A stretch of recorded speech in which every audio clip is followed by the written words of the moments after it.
ఈ విజయనగరం శాసనసభ్యులు, ఇంకా బొబ్బిలి శాసనసభ్యులు,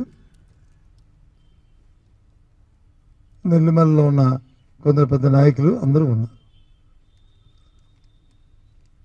ఈ ఫోటోలో ఉన్న సారాంశం ఏంటి? ఒక 3 సంవత్సరాల కింద, అంటే బహుశా అది అనుకోవడం డిసెంబర్లో 2020 జరిగి ఉంటుంది అనుకుంటా.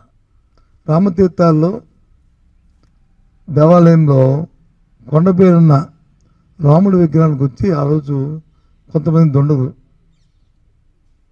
అన్నోన్ పర్సన్స్ తల ఛేదించిన దానికి అది తీసుకొచ్చి ఆ చెరువులో పక్కనున్న ఆ చెరువులోనూ నృత్యులను అక్కడ పడివేసి అది సంఘటన.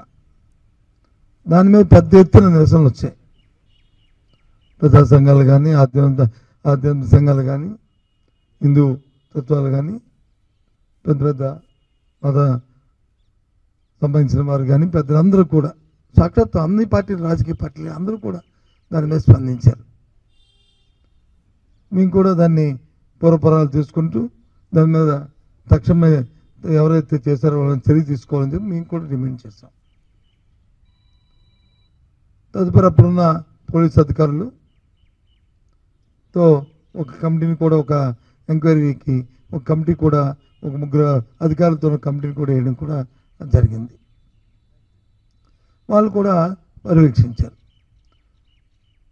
ఫైనల్గా ఏం తేల్చారంటే, ఒక వ్యక్తిని మీద ఈ అభియోగాన్ని ఆపాదించి ఆ వ్యక్తిని A2 కింద పెట్టి మిగతా వాళ్ళని ఇన్వెస్టిగేషన్ చేస్తున్నాము ఇంకా అని చెప్పి ఆ వ్యక్తిని ఇంట్రాగేట్ చేసి ఛార్జ్షీట్ పెట్టడం జరిగింది. ఛార్జ్షీట్ పెట్టారో లేదు ఇంకా ఐ డోంట్ నో, ఇంకా నాకు ఐడియా కరెక్ట్గా నాకు ఐడియా లేదు. జరిగింది. సంఘటన జరిగి ఎన్నాళ్ళు అయింది? ఇప్పటికి దగ్గర 3 సంవత్సరాలు, 2.5 సంవత్సరాల పైన అయింది. మొన్నటి రోజున ఆ కేసులో ఉన్న ఎవరైతే A2గా ఉన్న వ్యక్తికి సాక్షాత్తు ఆ దేవస్థానం ఎవరైతే వంశపారంపర్య మరి చైర్మన్గా ఉంటున్న అశోక్ గప్తా చేతి మీదుగా స్థానిక ప్రజాప్రతినిధులు అందరూ కలిపి 5 లక్షల రూపాయలని ఎవరైతే ముద్దాయిగా ఉన్న వ్యక్తి ఉన్నారో అతనికి ఇవ్వడం జరిగింది. ఆ డబ్బు కూడా ఎవరిది? పార్టీది కాదు, ముఖ్యమంత్రి సహాయ నిధి నుంచి.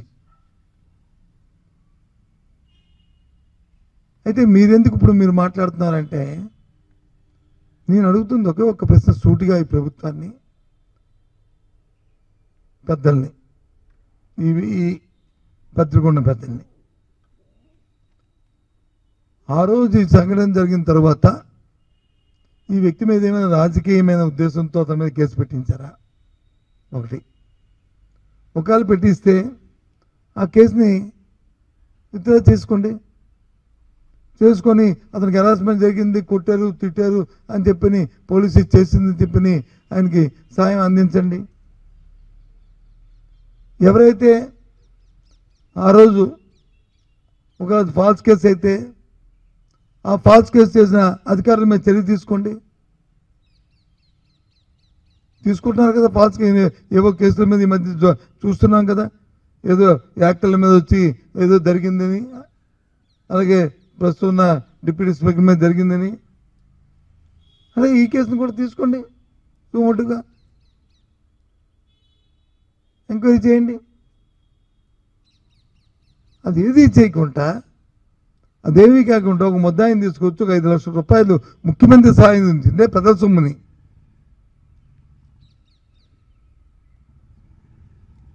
ఇస్తే నాకు ఆ వ్యక్తితో సంబంధం లేదు. వ్యవస్థకి ఏమి మీరు సమాధానం చెప్పదలుచుకున్నారు? వ్యవస్థకి మీరు ఏం చెయ్యి, ఏంటి మీరు ఇచ్చే మెసేజ్? మీ పార్టీ తెచ్చుకోండి, 5 కాకపోతే 50 లక్షలు ఇచ్చుకోండి, అభ్యంతరులు ఎవరికి ఇచ్చుకునేస్తా, అది పార్టీ, అది అది సొంతం.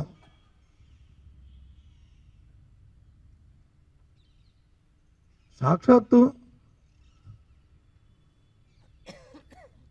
రామతీర్థంలో ఉన్న ఆ రాముడు తన నదికి ముద్దాయిగా ఉంటున్న వ్యక్తిని వచ్చి మీరు 5 లక్షల రూపాయలు ఇచ్చి దేన్ని ప్రోత్సహిస్తున్నారు? మీరు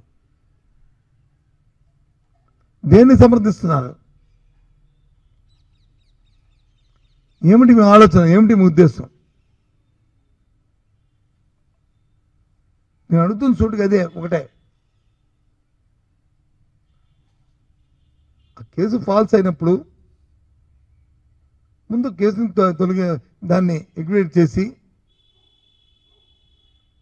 అది నిరాపరాధి అని చెప్పి ఆయనకి ఏదైనా సాయం చేసుకుని నిజంగా ఆయన నష్టం జరిగితే తప్పు కాదు. ఆ నేపథ్యంలో ఎవరైతే ఆ కేసు నుంచి పెట్టారో వాళ్ళ మీద మీరు ఆలోచించే చర్యలు తీసుకోండి. ఆ రోజున్న అధికారులు 1 to 10 ఎవరైతే ఉన్నారో వాళ్ళందరూ, ఎవరైతే నిజమైన ఆ రోజు మా ప్రభుత్వం వచ్చి అసమర్థ ప్రభుత్వం అనుకుని మీరు అనుకుంటే, మీరు సమర్థవంతులైతే మరి 7 నెలలు బట్టి మరి దర్యాప్తు జరిగి ఎందుకు మరి సరైన వ్యక్తుల్ని మీరు ఎందుకు పట్టుకోలేకపోతున్నారు? పట్టుకోండి, పట్టుకోవాలి, మీద చర్యలు తీసుకోండి.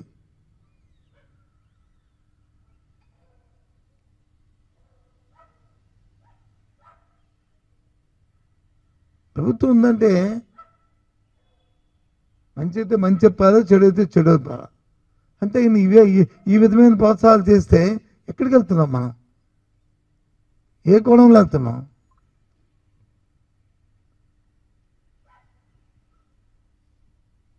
అదేమి వ్యక్తిగతంగా ఎవరు ఏ రాజకీయ ఉద్యోగంతో చేసింది కాదు, నాకు తెలిసి. ఎందుకంటే నా నాలెడ్జ్ లేదో ఆ రోజు నేనే మంత్రిని. ఒక ఉంటే ఆ దేవుడే శిక్షిస్తాడు.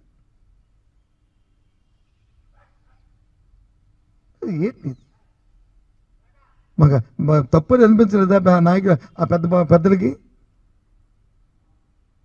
గొప్పగా పెద్దగా ఫోటోలు పెట్టుకొని బాధ అనిపించలేదా? మీకు మీ మనస్సాక్షి ఎలా ఒప్పుకుంది? ఏ రకంగా మీ మనస్సాక్షి ఒప్పుకుంది? మీరు వచ్చి నీతి కబుర్లు చెప్తారు, వాళ్ళు అంటారు, దేవుళ్ళు అంటారు, దెయ్యాలు అంటారు, ఇదన్నీ చెప్తారు మళ్ళీ మాకు.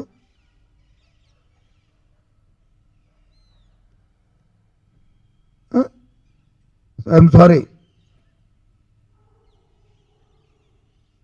కాబట్టి నేను సూటిగా సూటిగా ఈ ప్రభుత్వాన్ని కోరుతున్నాను.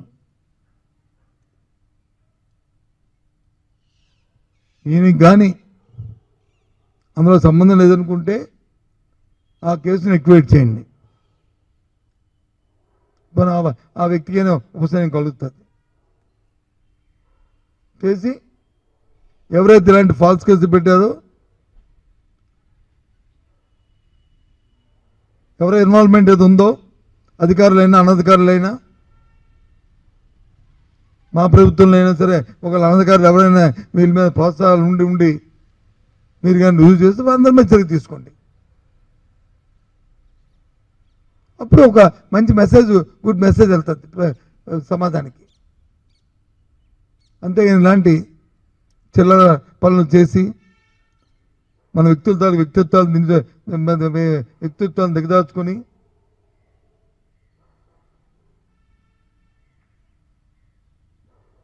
దిగదార్చుకోవద్దని నేను కోరుతున్నాను. ప్రభుత్వం అంటే ఎన్నో సమస్యలు ఉంటాయి, ఆ సమస్యలకి పరిష్కారం చేసుకోవాలి.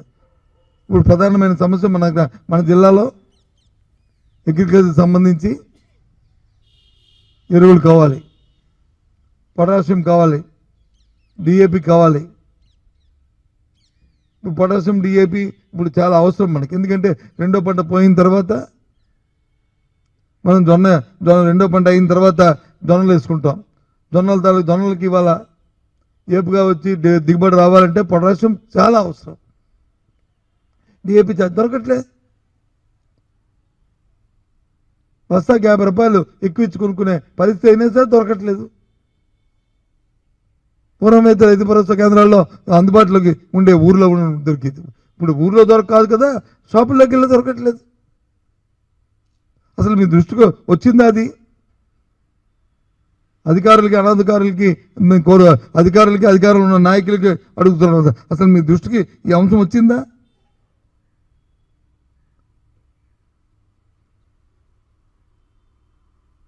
ఓ పండుగ వచ్చి గొప్పగా చేసుకుని కోడి పందాలు రోజు టీవీలో చూపెట్టి అందరూ హ్యాపీగా ఉన్నారు. ఇదా ఇక్కడ మీ విలేకరు సోదరులు అందరినీ కోరుతున్నాను, వెళ్ళండి గ్రామాల్లోకి అడగండి. పొటాషియం కానీ డిఏపి కానీ లేకపోతే యూరియా కానీ అందుబాటులో ఉంటుందో అడగండి. యూరియా ఎంత దొరుకుతుందో అడగండి.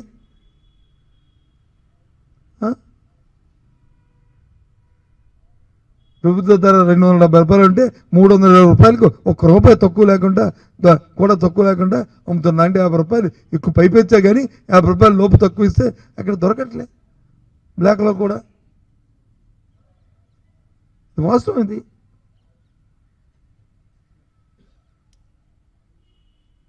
దాని మీద దృష్టి పెట్టండి. ఇలాంటి చౌకబారమైన ఇలాంటి కార్యక్రమాలకు వచ్చి చేస్తూ సాక్షాత్ భగత్ స్వరూపుడైన శ్రీరాముడి తాలూకా శిరఛేదం జరిగితే, సంఘటన జరిగితే వాళ్ళకి తీసుకొచ్చి 5 లక్షల రూపాయలని ఇస్తూ మళ్ళీ 10 మంది, ఒకరిద్దరు కాదు,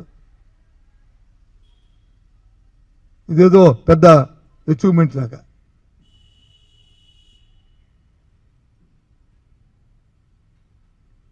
ఏదో వరల్డ్ కప్లో గెలుచుకున్న టెండూల్కర్కో లేకపోతే ఎవరికో వాళ్ళకి అవార్డు ఇచ్చినట్టు అందరూ కూడా. ఏంటండి ఇది? దయచేసి అందుకనే ఇంతకు ముందే పండగ ముందే నేను మీతో మాట్లాడకుండా పండగ ముందు ఈ విషయాలు మాట్లాడడం సంబంధించిన కాదని ఆగాను. ఎవరినో విమర్శించడానికో లేకపోతే ఎత్తేటి మేము వేలు పెట్టి చూపెట్టడానికో నేను చెప్తున్న మాట కాదు. ఇది తప్పు, ఇలాంటి పునరావృతం కాకూడదనే ఉద్దేశంతో చెప్తున్న మాటలు.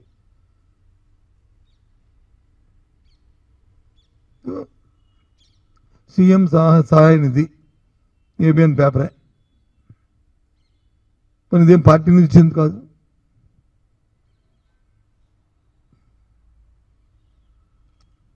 దీనికా అందుకు ఓకే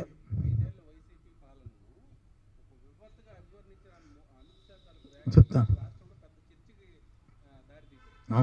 ఆయన చెప్పింది కూడా నిన్న నాకు అర్థమైంది. హిందీలో పురంధేశ్ గారు బయటికి చెప్పింది కాదు. 14 నుంచి 19 వరకు అని చెప్పాడు ఆయన.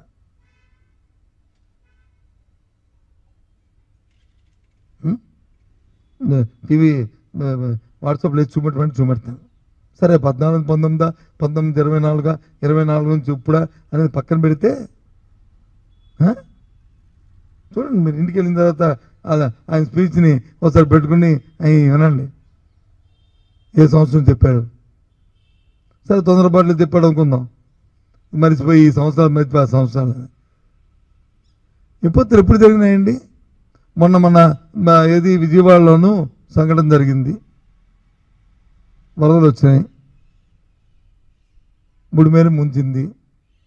అది మ్యాన్మేడ్ కాదండి, ప్రభుత్వ వైఫల్యం కాదండి, అది ప్రభుత్వ తాలూకా అలసత్వంతో తీసుకున్న నిర్ణయంతో 30 మంది చనిపోలేదండి. ఒక ఆనకట్టు కొట్టుకుపోయి 30 మంది చచ్చిపోయారంటే ఆనకట్టు కొట్టుకుపోయిందంటే అర్థం ఉంది. ఎలా చనిపోయారండి? అక్కడ తినడానికి తిండి లేక, తాగడానికి నీళ్ళు లేక, మందులు వేసుకోవడానికి మందులు లేక, ఆ ఇంటిల్లో 3 రోజులు 5 రోజులు ఉండి ఆ వృద్ధులు, ఆ వికలాంగులు, ఆ చిన్నపిల్లలు సుమారు 33 మంది 34 మంది చనిపోయారు. ఇది వాస్తవం. ఒక 2-3 ఆ ఏట్లో కొట్టుకుపోయింది నీటిలో, మిగతా వాళ్ళందరూ ఈ రకంగా చనిపోయారు అక్కడ. నిన్నకంగా మనం చూసాం తిరుపతిలో. ఎప్పుడైనా మనం పుట్టిన తర్వాత ఎవరైనా సరే అలాంటి సంఘటన చూసామని తిరుపతిలో మహా కుంభమేళ జరుగుతుంది ప్రయాగలో, కోట్లాది మంది వస్తున్నారు. ఏం జరిగిందండి? ఎవరైనా చనిపోయారండి? ఆఫ్టర్ ఆల్ 20,000 మంది వస్తే, 30,000 మంది వస్తే 6 చనిపోతే అది ప్రభుత్వంతో అలసత్వం కాదండి?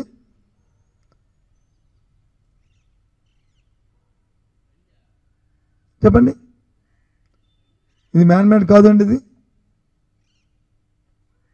అవి పెట్టుకొని ఎవరి మీద బురద జల్లడం కంటే ఎందుకు ఇవి? బురద జల్లే ముందు ఒక వేలు చూపెట్టే ముందు 4 వేలు మనం చూపెడుతున్నాయి. ఏంటి విధ్వంసం జరిగింది? ఏంటి ఏ కార్యక్రమం జరిగింది విధ్వంసం? విద్యారంగంలోనే వచ్చి ఇంగ్లీష్ మీడియం పెట్టడం తప్ప లేదు. వెళ్ళండి, పదండి, వెళ్దాం రేపు ఉదయం ఏ స్కూల్కి వెళ్ళినా సరే. మిడ్ డే మీల్స్లో వచ్చి అప్పుడు బాగుంది అప్పుడు బాగుంది పిల్లల్ని అడుగుదాం పదండి. 3rd క్లాస్ నుంచి తీసుకొచ్చి వాళ్ళకి సబ్జెక్ట్ టీచర్ని పెడితే కాదని చెప్పని ఇవాళ వచ్చి మళ్ళీ 1వ తరగతి 5వ తరగతి వరకు ఒకే టీచర్తో వచ్చి మరి చెప్పించడం అది మన తల్లిదండ్రులు ఒప్పుకుంటామండి? నా కొడుకు నా మనవడో వచ్చి ఇంగ్లీష్ మీడియం చదవాలి, పేదవాడి కొడుకును పేదవాడు వచ్చి తెలుగు మీడియం చదవాలా? ఇది ఎక్కడ ధర్మం అండి? జిల్లా ఒక హాస్పిటల్ పెడితే తప్ప అండి? ప్రభుత్వ కళాశాలలు పెట్టారంటే గవర్నమెంట్ కాలేజీ పెడితే ఓ సూపర్ స్పెషాలిటీ హాస్పిటల్ వస్తుంది. అది ప్రతి జిల్లాకి పెడితే అది తప్ప అండి? అది విధ్వంసం అండి?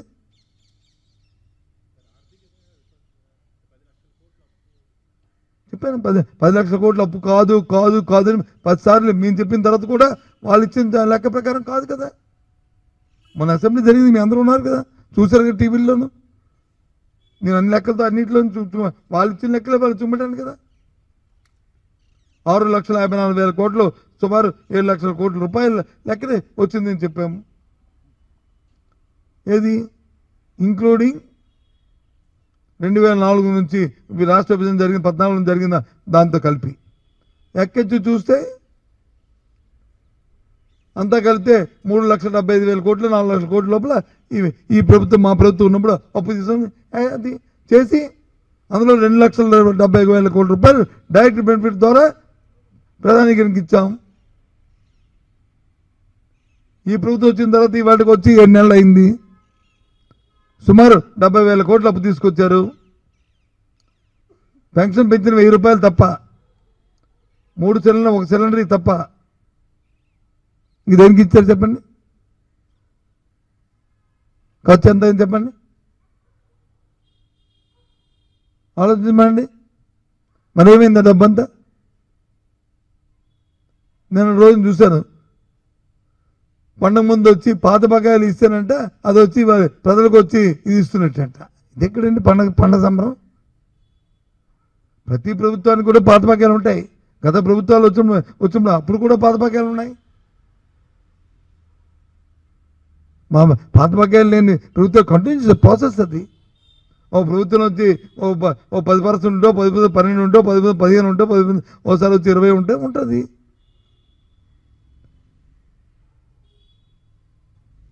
అందులో ఏమైనా అవినీతి జరిగితే, అందులో ఏమైనా అన్యాయకాంతమైతే, అందులో ఏమైనా డైవర్స్ఫైల్ అయితే దాన్ని చూపెట్టి దాని మీద ప్రభుత్వాలు వచ్చి చర్యలు తీసుకోవచ్చు. తప్పు కాదు. నాడు నేడు ప్రోగ్రాం జరిగింది, స్కూల్స్కి వచ్చి ఇన్ఫ్రాస్ట్రక్చర్ క్రియేట్ చేశారు. ఒకవేళ అందులో ఏం తప్పు జరిగిందో ఇంకో కరెక్ట్ పదండి స్కూల్లో చూడండి, తప్పు చేసి చర్య తీసుకుని తప్పేం కాదు. ఆ రోజు ఉన్న అధికారుల మీద అధికారంలో ఉన్న నాయకుల మీద తీసుకుని తప్పు కాదు. It's okay, fine, no objection. కాదన్నా కూడా ఎవరికి హక్కు కూడా లేదు. కానీ ఆ స్కూల్లో ఆపేస్తే ఎంత అందంగా ఉన్నాయండి ఇవి ఆ ప్రోగ్రాము. సరే, ఏ గవర్నమెంట్ వచ్చినప్పుడు ఆ గవర్నమెంట్ తాలూకు విధానాలు ఉంటే ఆ విధానం ప్రకారం వాళ్ళు వెళ్తారు. కానీ మంచి జరిగిన దాన్ని చేయాలి కదా, మంచి కార్యక్రమాన్ని. అది మీ అమ్మాయి అడుగుతుంది. ఇవాళ డిఏపీను పొటాషియం దొరకట్లేదంటే ఊర్లోనూ రైతులు ఏ విధంగా దాని నుంచి రేపు దిగుబడి తక్కువ వస్తుంది. రేపు ఎందుకులా నా కర్మరాయి జొన్నలు వేసామని అనుకోవచ్చు. ఇప్పుడు మన జిల్లాలో వరి తర్వాత ఇప్పుడు వరి కూడా వేయడం మంది జొన్నలు వేసేస్తున్నారు. చెరుకు మానేసి జొన్న వేస్తున్నాము. చెరుకు ఫ్యాక్టరీలో తగ్గిన తర్వాత వైబుల్ కాదని, ఇది వాస్తవం కదా అందరికీ. ఏది అవసరమో టైం టు టైం అధికారంలో నాయకులు అధికారులు దాన్ని రివ్యూ చేసుకుని దాని మీద ఫోకస్ చేసుకుని ముందుకెళ్ళాలి. వాళ్ళకి తెలుసో తెలియదని నేనేమీ డైరెక్షన్ ఇవ్వట్లేదు, నా అభిప్రాయం చెప్తున్నాను. నేను డైరెక్షన్ ఇవ్వడానికి వచ్చి వాళ్ళకంటే నేనేమి ఇది కాదు అది కాదు. ఎవరు తెలివితేటలు అనుకుంటే, ఎవరు ఆలోచన అనుకుంటే, ఎవరు విధానం అనుకుంటుంది. కానీ అల్టిమేట్గా మనం ఎవరికి ఆన్సరబుల్? ప్రజలకు ఆన్సరబుల్. ప్రజలకు మన మనోభావాలు తెలుసుకుని వాళ్ళకి కావాల్సిన కార్యక్రమాన్ని చేయాలి. అది నేను అడుగుతుంది. చెప్పాను, నన్ను ఏంటంటే రోజే చెప్పాను. స్టీల్ ప్లాంట్కి సంబంధించిన అంశం ఇవాళ ప్రజా సంఘాలు కానీ, ఇవాళ స్టీల్ ప్లాంట్ ఎంప్లాయీస్ కానీ, యామాత్రం మేధావులు కానీ, ఇంక్లూడింగ్ మా పార్టీ కానీ, నిన్న ఇచ్చిన ప్యాకేజ్ అది స్టీల్ ప్లాంట్ తాలూకు రివైవల్ కోసం, స్టీల్ ప్లాంట్ని ప్రైవేటీకరణ ఆపడానికి కాదు. ప్రైవేటీకరణలో భాగమైన విషయాన్ని నిన్న రోజున ఇచ్చిన దీంతో కలిపి చెప్పాను. పక్కనున్న కర్ణాటకలో ఉన్న ఫ్యాక్టరీకి వచ్చి, పరిశ్రమకి వచ్చి 15,000 కోట్లు ఇచ్చారు. దానికి ఎందుకు రిస్ట్రిక్షన్ పెట్టలేదు? ఎస్టాబ్లిష్ ఛార్జీలు ఖర్చు పెట్టుకోవచ్చు, ముడి సరుకులు కొనుక్కోవచ్చు, దాన్ని ఇంప్రూవ్ చేసుకోవడం దేనికైనా పెట్టి. దీంట్లో ఏమి ఇచ్చారు? ఓన్లీ లయబిలిటీస్ని మాత్రమే మీరు మీట్ అవ్వడానికి ఇచ్చారు. ఎందుకు ఇచ్చారు? మరి డే టు డే యాక్టివిటీకి సంబంధించిన శాలరీస్, ఎస్టాబ్లిష్ ఛార్జెస్ ఇవన్నీ ఎక్కడి నుంచి మీట్ అవుతారు? ఫ్యాక్టరీ నష్టాల్లో ఉంది. ఎస్, నష్టాలు రావడానికి కేంద్ర ప్రభుత్వం తీసుకున్న విధాన నిర్ణయాలు, ఈ ప్రభుత్వాలు కానీ గత ప్రభుత్వాలు కానీ అవన్నీ ఉంటాయి. మా పార్టీతో ఒక నేను చెప్పాము అప్పటి నుంచి ఇప్పటి వరకు కూడా, దాన్ని ప్రైవేటిజం చేయడానికి వీల్లేదు. అది స్టీల్ ప్లాంట్, అది విశాఖ ఉక్కు, ఆంధ్ర హక్కు, ఆ నేపథ్యంలోనే ఉండాలి. మా సెంటిమెంట్స్తో కూడుకున్నది. ఇది ప్రభుత్వ సంస్థ ఉండాలి. ఇంకా కాకపోతే శైలిలో విలీనం చేయాలి అని మా డిమాండ్ అదే చెప్పాం. సాక్షాత్తు నేను ముఖ్యమంత్రి తన ప్రెస్ మీట్లో కూడా చెప్పాడు. 20 దీపం పథకం కింద 21లోనే దీన్ని ప్రైవేటైజేషన్ చేద్దామని పెట్టుకున్నాం. ఆ రోజు చేయడానికి ప్రయత్నం చేశాం. కానీ ఆ రోజున ప్రభుత్వం దీన్ని కాదని అడ్డుపెట్టింది, అసెంబ్లీలో తీర్మానం చేసింది. అందుకని సాహసించలేపాం, అందుకే ఆ రోజు ఆగాం అని నిన్న చెప్పారు. సాక్షాత్ ముఖ్యమంత్రి చెప్పాడు. ఇది నా మాటలు కాదు, ఆయన చెప్పిన మాటలు, ఆయన వాయిస్లో చెప్పిన మాటలు, రికార్డు ఉన్న మాటలు. అసెంబ్లీలో తీర్మానం చేసినప్పుడు నేను కూడా ఉన్నాను. అని ఇది వాస్తవం. ఇది ఇంతెందుకు మన ప్రధానమంత్రి వచ్చారు, ఆయన నోడితే ఎందుకు చెప్పించలేపారు? ప్రభుత్వం వాళ్ళదే కదా, కూటమి ప్రభుత్వం వాళ్ళదే కదా, కేంద్రం వాళ్ళదే, రాష్ట్రం వాళ్ళదే. పోనప్పుడంటే కేంద్రం వచ్చి భారతీయ జనతా పార్టీది, రాష్ట్రం వచ్చి వైసీపీ పార్టీ. మేము రిక్వెస్ట్ చేసుకోవడం తప్ప అమలు జరపాలా లేదనేది వాళ్ళది మా మీద ఆధారపడి లేరు వాళ్ళు. ఇప్పుడు అలా కాదు కదా. ఇప్పుడు ప్రభుత్వం మీద ప్రభుత్వం ఇప్పుడు ఆధారపడి ఉంది కదా. ఎందుకు చూసుకోలేపారు? ఎవరు తప్పుది? మేము క్లారిటీగా ఉంది. మా తాలూకు ఆలోచన, మా తాలూకు విధానం, మా ఆలోచన. ఇంకండి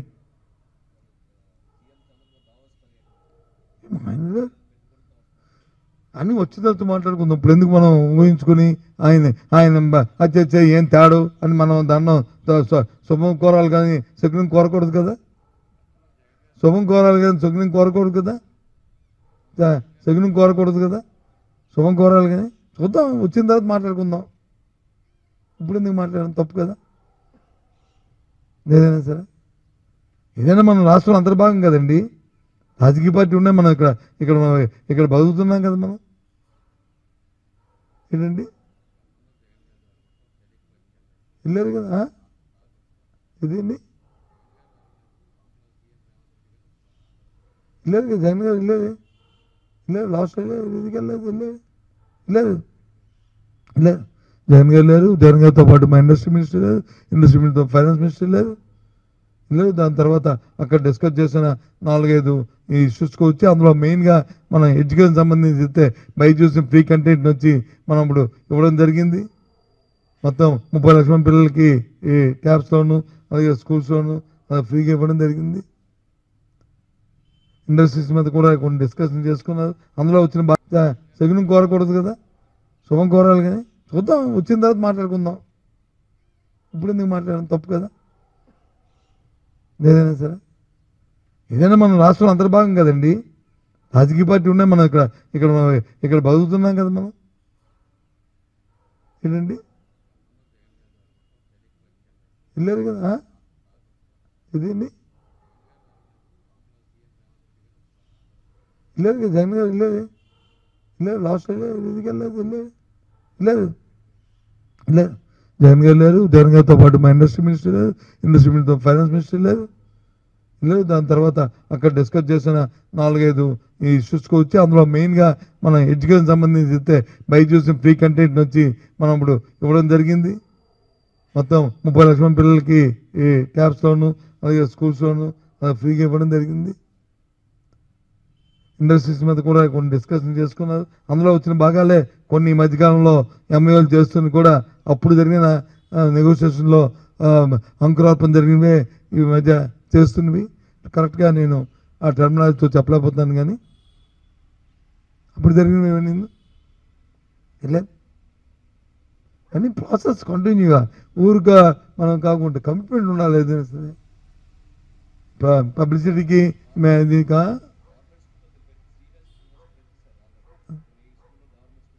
అవును. ఎవరండి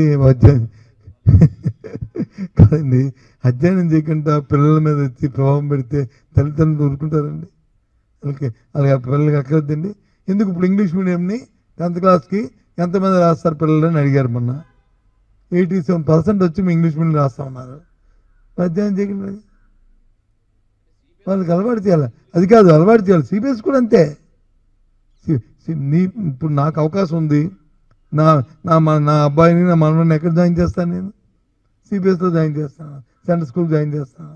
ఇంకా కావాలంటే దీంట్లో జాయిన్ చేస్తున్నాను. కాదు అదే అదే కదా గవర్నమెంట్ స్కూల్ అదే కదా మేము గత గవర్నమెంట్ ప్రభుత్వంలో మేము చేసిన ఇది. గవర్నమెంట్ స్కూల్లో ఉండాలనేది మేము చేస్తాం గత ప్రభుత్వంలో. ఎట్టి పరిస్థితులను కూడా గవర్నమెంట్ స్కూల్ ప్రైవేట్ స్కూల్ ధీటుగా ఉండాలి. విద్య అనేది హక్కు, right to education, food security. అలాగో విద్య కూడా హక్కు. అది ప్రభుత్వం కల్పించాల్సిన బాధ్యత ఉంది. అది కూడా క్వాలిటీ విద్య ఇవ్వాల్సిన బాధ్యత ఉంది ప్రభుత్వానికి. అంతేగాని ఏదో మా చదువుతల్లో పోతాను పడిన కాదు. అది హక్కు, విద్య హక్కు. చేయాలి, చేశాం కదా, మానలే కదా.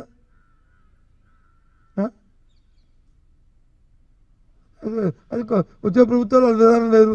మాకు సిబిఎస్ సిలబస్ వద్దు, ఇంగ్లీష్ మీడియం వద్దు, 3rd క్లాస్ సబ్జెక్ట్ టీచర్ వద్దు, నాడు నేడు స్కూల్స్ వద్దు, స్కూల్ వద్దు. అది ఆ విధానం వాళ్ళది.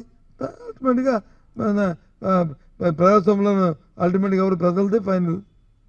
సరే ఏం చేస్తాం, ఆలోచించుకుందాం. మేమైతే అది నమ్మాం, ఆ సిద్ధాంతాన్ని. ఎప్పుడైనా రాష్ట్రానికి ఆర్థికంగా అభివృద్ధి చెందాలి, పరిపక్వత చెందాలంటే విద్య అనేది ప్రధానమైన అంశమని. అది తల్లి తండ్రి ఇచ్చిన ఆస్తి కంటే విద్య అనేది వస్తే అది అడిషనల్గా ఆ విద్యుత్తో ఏదైనా సాధించవచ్చు అనేది మా పార్టీ నమ్మింది. ప్రధానమైన భూమికని. అందుకే దాని మీద ప్రత్యేకంగా దృష్టి పెట్టాం. విద్య, వైద్యం, అది మా సిద్ధాంతం. అది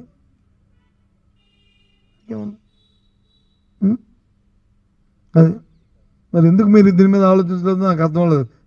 మీ సోదరులు అందరూ కూడా ఇదేమీ రాజకీయ ఇష్యూ కాదు.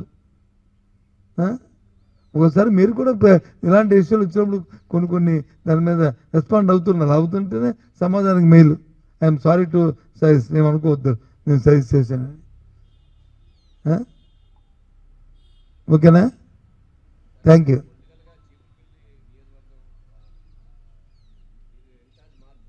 నేనెందుకు మారుతాను?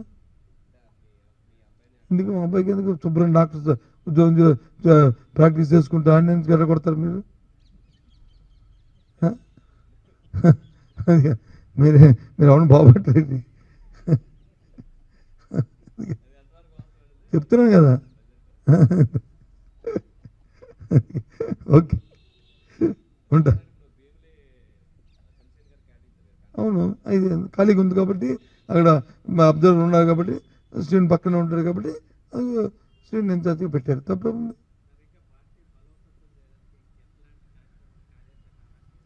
చేస్తున్నాం కదా రోజు రోజు మేము చూస్తున్నాం కదా. మా మా పని మేము చేస్తున్నాం కదా.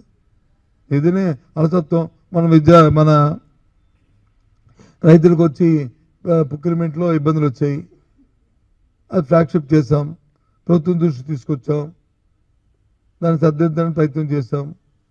దాని తర్వాత వచ్చి రెండోది వచ్చి విద్యుత్ ఛార్జీలు పెరిగిన దాని మీద ఆ పెంపు మీద ట్యూబ్ ఛార్జీలు దాని మీద కూడా ప్రజల తరఫున వచ్చి ప్రభుత్వం తీసుకొచ్చాం. దాని మీద కూడా మేము మాట్లాడాము. దాని మీద మొన్నటిసారి మళ్ళీ రెగ్యులేటరీ కమిటీ చేసినప్పుడు మళ్ళీ పెంచమనే ఆలోచనని ప్రభుత్వం తీసుకొస్తుంది ముందుకి. మేము ఎప్పుడైతే మేము దాని మీద ఎగెత్తడం అవుతున్నాయి. దాని మీద మొన్న విద్యార్థులకు వచ్చి 29వ తారీఖు లోపల కానీ ఫీజు రింబర్స్మెంట్ ఇవ్వకపోతే దాని మీద కూడా ఉద్యమిస్తామని చెప్పాం.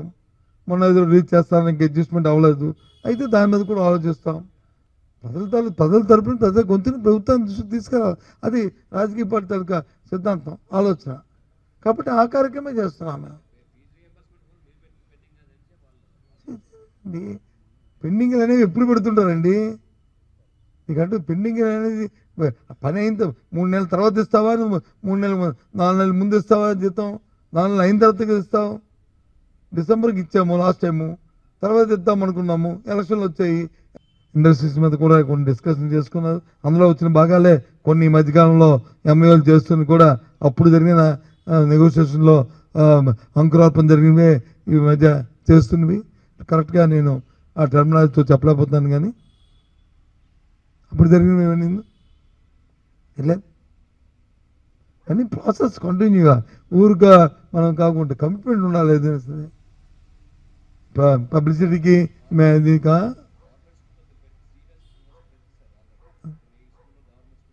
అవును. ఎవరండి అధ్యయనం కాదండి, అధ్యయనం చేయకుండా పిల్లల మీద వచ్చి ప్రభావం పెడితే తల్లిదండ్రులు ఊరుకుంటారండి? అలాగే పిల్లలకి అక్కర్లేదండి.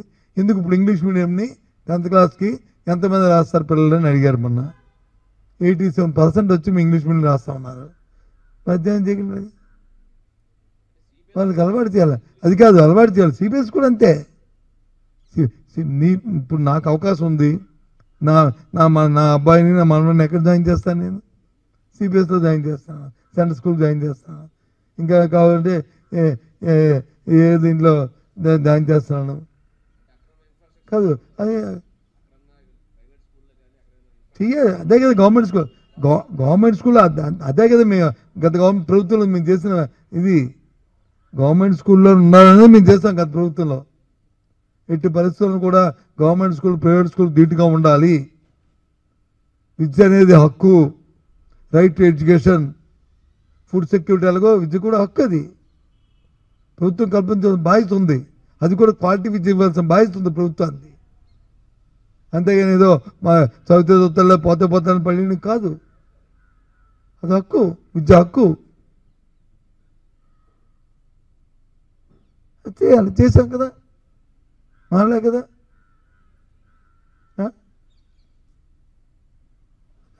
అది వచ్చే ప్రభుత్వాలు అది విధానం లేదు. మాకు సిబిఎస్ సిలబస్ వద్దు, ఇంగ్లీష్ మీడియం వద్దు, 3rd క్లాస్ సబ్జెక్ట్ టీచర్ వద్దు, నాడు నేడు స్కూల్స్ వద్దు, స్కూల్ వద్దు. అది ఆ విధానం వాళ్ళది. అల్టిమేట్గా ప్రజాస్వామ్యంలో అల్టిమేట్గా ఎవరు ప్రజలదే ఫైనల్. సరే ఏం చేస్తాం? ఆలోచించుకుందాం. మేమైతే అది నమ్మాం, ఆ సిద్ధాంతాన్ని. ఎప్పుడైనా రాష్ట్రానికి ఆర్థికంగా అభివృద్ధి చెందాలి, పరిపక్వత చెందాలంటే విద్య అనేది ప్రధానమైన అంశమని. అది తల్లి తండ్రి ఇచ్చిన ఆస్తి కంటే విద్య అనేది వస్తే అది అడిషనల్గా ఆ విద్యుత్తో ఏదైనా సాధించవచ్చు అనేది మా పార్టీ నమ్మింది. ప్రధానమైన భూమికని అందుకే దాని మీద ప్రత్యేకంగా దృష్టి పెట్టాం. విద్య వైద్యం అది మా సిద్ధాంతం. అది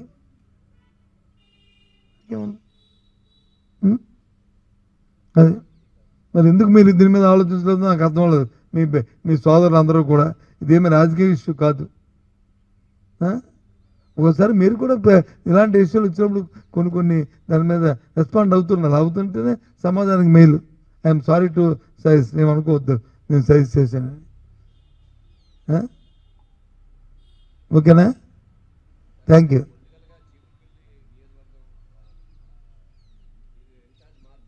నేను ఎందుకు మారుతాను? ఎందుకు మా అబ్బాయికి ఎందుకు శుభ్రం డాక్టర్స్ ఉద్యోగం ప్రాక్టీస్ చేసుకుంటూ ఆన్లైన్స్ గట్ట కొడతారు మీరు?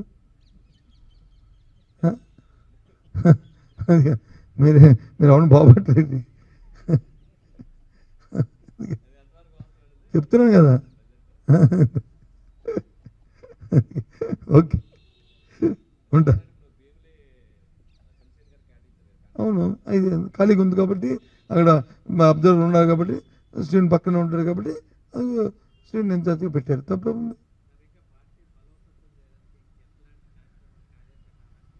చేస్తున్నాం కదా రోజు మేము చూస్తున్నాం కదా. మా పని మేము చేస్తున్నాం కదా. ఏదైనా అలసత్వం మన రైతులకు వచ్చి ప్రొక్యూర్మెంట్లో ఇబ్బందులు వచ్చాయి. అది ఫ్లాగ్షిప్ చేసాం, ప్రభుత్వం దృష్టి తీసుకొచ్చాం, దాన్ని సర్దిద్దడానికి ప్రయత్నం చేసాం. దాని తర్వాత రెండోది వచ్చి విద్యుత్ ఛార్జీలు పెరిగిన దాని మీద ఆ పెంపు మీద ట్యూబ్ ఛార్జీలు దాని మీద కూడా ప్రజల తరఫున వచ్చి ప్రభుత్వం తీసుకొచ్చాం. దాని మీద కూడా మేము మాట్లాడాము. దాని మీద మొన్నటిసారి మళ్ళీ రెగ్యులేటరీ కమిటీ చేసినప్పుడు మళ్ళీ పెంచమనే ఆలోచనని ప్రభుత్వం తీసుకొస్తుంది ముందుకి. ఎప్పుడైతే మేము దాని మీద ఎగెత్తునో అవుతున్నాయి. దాని మీద మొన్న విద్యార్థులకు వచ్చి 29వ తారీఖు లోపల కానీ ఫీజు రింబర్స్మెంట్ ఇవ్వకపోతే దాని మీద కూడా ఉద్యమిస్తామని చెప్పాం. మొన్న రీచ్ చేస్తానికి అడ్జస్ట్మెంట్ అవ్వలేదు. అయితే దాని మీద కూడా ఆలోచిస్తాం. ప్రజల తరపున ప్రజల గొంతుని ప్రభుత్వాన్ని దృష్టికి తీసుకురావాలి. అది రాజకీయ పార్టీ తాలూకా సిద్ధాంతం, ఆలోచన. కాబట్టి ఆ కార్యక్రమే చేస్తున్నాం. పెండింగ్ అనేవి ఎప్పుడు పెడుతుంటారండి? నీకంటూ పెండింగ్ అనేది పని అయింది 3 నెలల తర్వాత ఇస్తావా, నువ్వు 4 నెలల ముందు ఇస్తావా జీతం? 4 నెలలు అయిన తర్వాత ఇస్తావు. డిసెంబర్కి ఇచ్చాము లాస్ట్ టైము, తర్వాత ఇద్దాం అనుకున్నాము. ఎలక్షన్లు వచ్చాయి, ఎలక్షన్ అడ్డింది, ఏం చేస్తావు? డిసెంబర్ వరకు అప్డేట్ ఉందా లేదు చూసుకోండి లెక్కల్లో. డిసెంబర్ తర్వాత ఎలక్షన్ కమిషన్ వచ్చి ఒక క్వార్టర్ అయింది, అయితే ఇద్దాం అనుకున్నప్పటికీ ఇవ్వడానికి వీల్లేదని వాళ్ళు అడ్డారు. సరే ఎన్నికలు అయిన తర్వాత ఇద్దాం అనుకున్నాం, మాకు ప్రభుత్వం రాలేదు. ఏం చేస్తాం?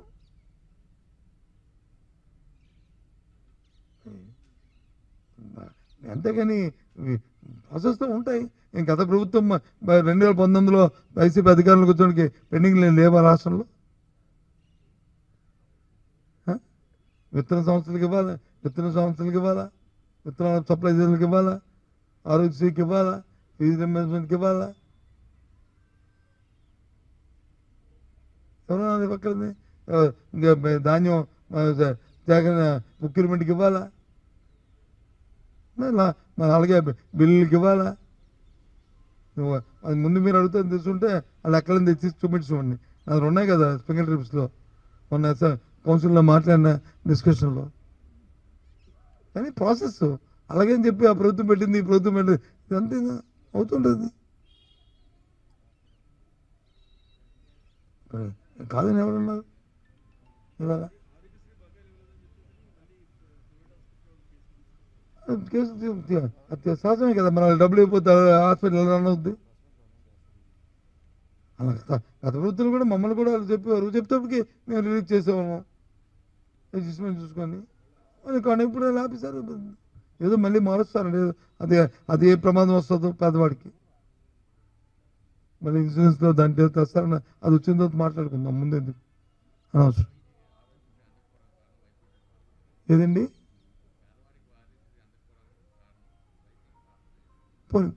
మాది పాపమా కాదని జనం చెప్తారు కదా.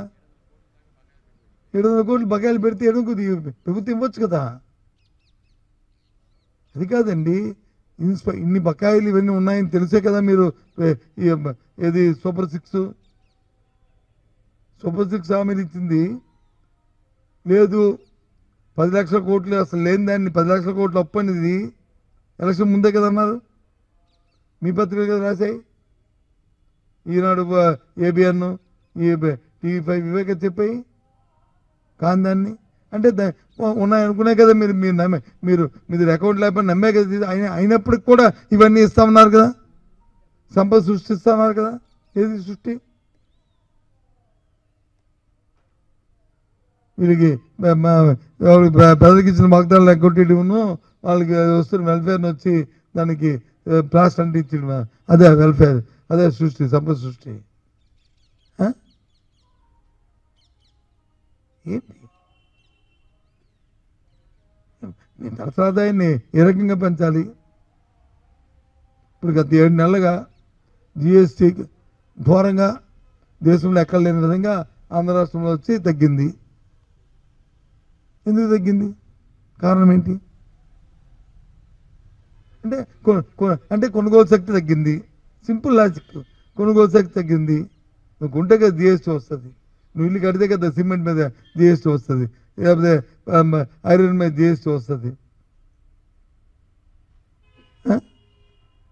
రిజిస్ట్రేషన్ చేస్తే కదా, ప్లాట్ రిజిస్ట్రేషన్ చేస్తే కదా నీకు వచ్చి రిజిస్ట్రేషన్ ఛార్జీలు వస్తాయి, రియల్ ఎస్టేట్ పెరుగుతుంది. నేను ఇంతకీ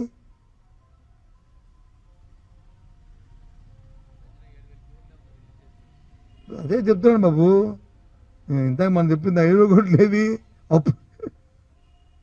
ఈ 6 నెలల్లో జరిగిన కార్యక్రమాలకి నువ్వు ఇవన్నీ 6 నెలల్లోనూ ఆరోగ్యశ్రీకి ఎంత అవుద్ది? పాత వదిలే, 6 నెలలు ఎంత అవుద్ది? 2,800 కోట్లు. సంవత్సరానికి 2,600 కోట్లు అయ్యేది. ఈ 6 నెలలు అంటే 1,100 కోట్లు అవుద్దా? గత సంవత్సరం ఆరోగ్యశ్రీకి ఆంధ్ర రాష్ట్ర ప్రభుత్వం ఖర్చు పెట్టింది 2,380 కోట్లు. అంటే దీని సబ్జెక్ట్ కరెక్షన్ అంకెల్లో 100 ఎక్కువ తక్కువ ఉంటుంది. అంటే సగం వేసుకుంటే 1,200 కోట్ల. మరి ఈ 6 నెలల్లో మీరు 1,200 కోట్లు రిలీజ్ చేయాలి కదా. పాత వదిలిద్దాం. ఏది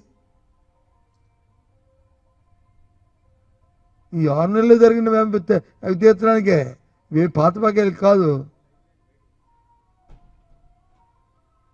ఈ 6 నెలల్లో డే టు డే జరుగుతున్న యాక్టివిటీ ఏదైతుందో దానికే.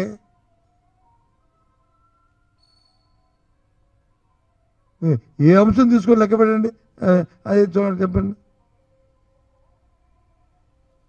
మొన్న ఎంప్లాయీస్కి వచ్చి ఏది వాళ్ళకేమో కొన్ని బకాయిలు ఇచ్చారు, అలవెన్స్లు. అవి ఈ 6 నెలల్లో జరిగింది. దానికి పాతే కాదు, పాత వాళ్ళగా ఉన్నాయి. ఇచ్చారుగా 6 నెలల మంది ఇవ్వాలి కదా. ఇవ్వేటి ప్రభుత్వం వచ్చి 6 రోజులు అవ్వలేదు కదా, 6 నెలలు అయింది. నిండిపోయింది 6 నెలలు. 7 నెలలు వచ్చాయి. మొన్న డిప్యూటీ సీఎం గారు చెప్పారు కదా, ఏమని హాలీమూన్ అయిపోయింది. హాలీమూన్ అయిపోయింది ఆయనే చెప్పారు, నేను చెప్పలేదు. ఆయన మాటే, నా మాట కాదు, డిప్యూటీ సీఎం గారు చెప్పిన మాట. ఇంకా హాలీమూన్ అంటారుగా. చాలా అన్యాయం కదా. పొటాషియము లేకపోతే DAP అందకపోవడం అనేది, యూరియా లేకపోవడం అనేది గ్రామాల్లో ఎంత అన్యాయం అండి ఇది. ఆలోచన ఉందండి అధికారులకు కానీ నాయకులకు కానీ. కొన్ని ఊర్లో పండగలకు ఊర్లో ఉన్నారు కదా, వాళ్ళు రైతులు పిలిచి ఇది ఎంతలో నిద్రని వాళ్ళని కొనుక్కొని వెంటనే ఆఫీసులు చెప్పి లేదా హెడ్ క్వార్టర్స్తో మార్కెట్ వాళ్ళతో మాట్లాడి తెప్పించుకోవాల్సిన బాధ్యత ఉంది కదండి జిల్లాకి. ఎక్కడ మరి తీరా మరి చూస్తే ఈ చెక్కులు ఇస్తారు ముద్దాయిలకి, శ్రీరాముడు తలనరికిన ముద్దాయిలకి. తప్పు, ఈ కుర్రాడు చేయలేదు. ఎస్, నేను కూడా ఒప్పుకుంటా. మీద నాయకులు చెప్పమని వింటాను. కేసు ఎక్టివేట్ చేసేయి. ఎవరైతే తప్పు కేసు పెట్టారో వాళ్ళ మీద చర్య తీసుకో.